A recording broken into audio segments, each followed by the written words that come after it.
O principal fator para o acúmulo de gordura é o quê?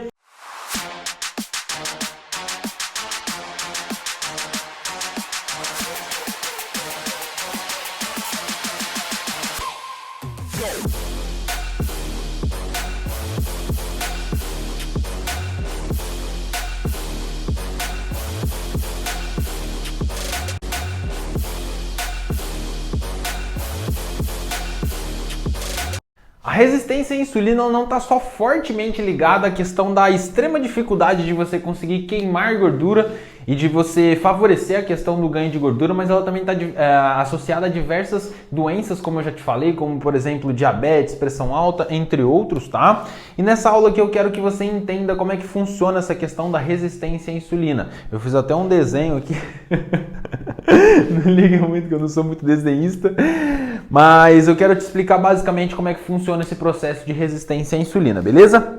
A primeira coisa que eu quero que você entenda é que toda vez que você consome os seus alimentos, né, eles acabam se transformando em glicose sanguínea, em açúcar no seu sangue, e o pâncreas ele tem esse papel fundamental que é fazer a metabolização dessa glicose, ou seja, ele faz o que? Ele envia a insulina ela funciona como se fosse uma espécie de chave, tá? Ela pega a glicose, leva até a célula, abre essa célula, ela é convertida em glicogênio para você conseguir utilizar como forma de energia, tá? O que não for utilizado, você armazena em gordura dentro dos seus adipócitos. Então o que acontece? O pâncreas ele promove insulina para os adipócitos, para o fígado e para os músculos. É ali onde elas são metabolizadas, tá? O que eu quero que você entenda? A alimentação correta é igual à produção correta de insulina. Então, se você está se alimentando adequadamente, se sua alimentação é baseada em alimentos saudáveis, se sua alimentação é baseada em alimentos nutritivos, o teu corpo ele produz corretamente a insulina.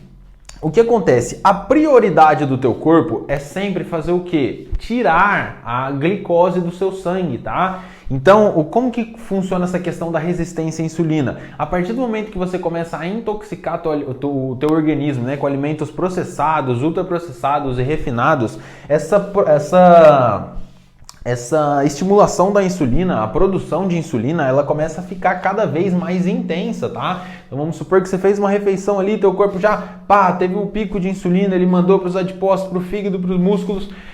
Você continuou cada vez mais intoxicando o teu corpo com esse tipo de alimento, passou meses e meses, você continuou intoxicando o teu corpo com esse tipo de alimento. O teu corpo chega uma hora que ele começa a rejeitar a insulina e é aí que você desenvolve essa resistência à insulina. Se esse cenário caótico continuar, você vai para o último estágio que teu corpo ele fala, meu irmão, eu não aguento mais.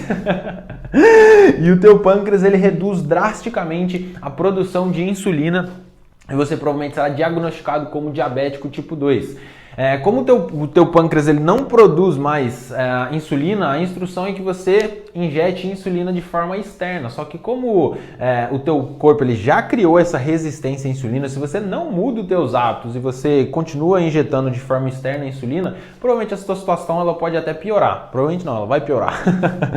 Então o que acontece? O principal fator para o acúmulo de gordura é o quê? O consumo excessivo e frequente de carboidratos simples, refinados, processados, ultraprocessados e etc. Isso daqui automaticamente vai causar o quê? Um estímulo insulínico agudo e frequente no teu corpo, o que vai estimular o quê? O favorecimento também agudo do ganho de gordura e o bloqueio da queima de gordura. Então, se a gente fosse resumir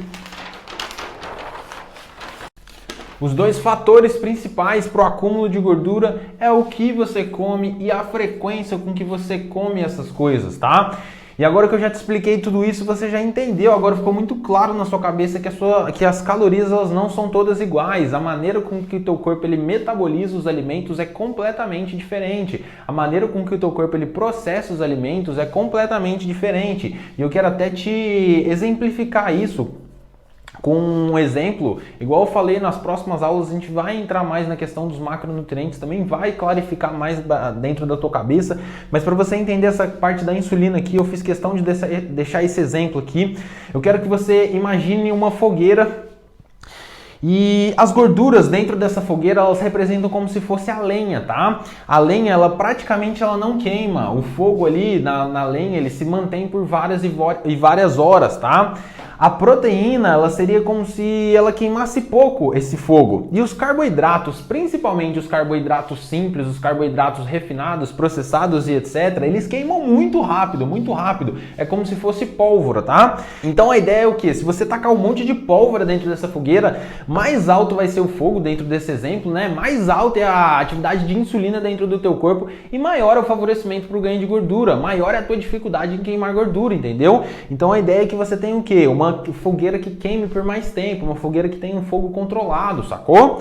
E por isso que dietas restritivas elas só vão te prejudicar, porque isso daí, o que as dietas restritivas vão fazer com o seu corpo? Se você não focar na questão da quantidade de proteína, que é um ponto crucial que você vai entender nas próximas aulas, se você focar em comer alimentos, só por exemplo, que tem menos calorias, como basear sua alimentação principalmente em saladas e coisas do tipo, você vai só desacelerar o seu metabolismo. Isso daí vai ser um forte indício, provavelmente, para o efeito sanfona, tá? Então por isso que eu falo, instrução é a chave para tudo, instrução é a chave para você conseguir queimar gordura e a chave para você ter sucesso em diversas áreas da sua vida. Mas agora chega de enrolação, vamos cair para dentro do estilo alimentar que eu vou te apresentar, que vai te possibilitar gerar resultados fantásticos em tempo recorde e também vai te fazer manter esses resultados em tempo permanente, fechou? Tamo junto!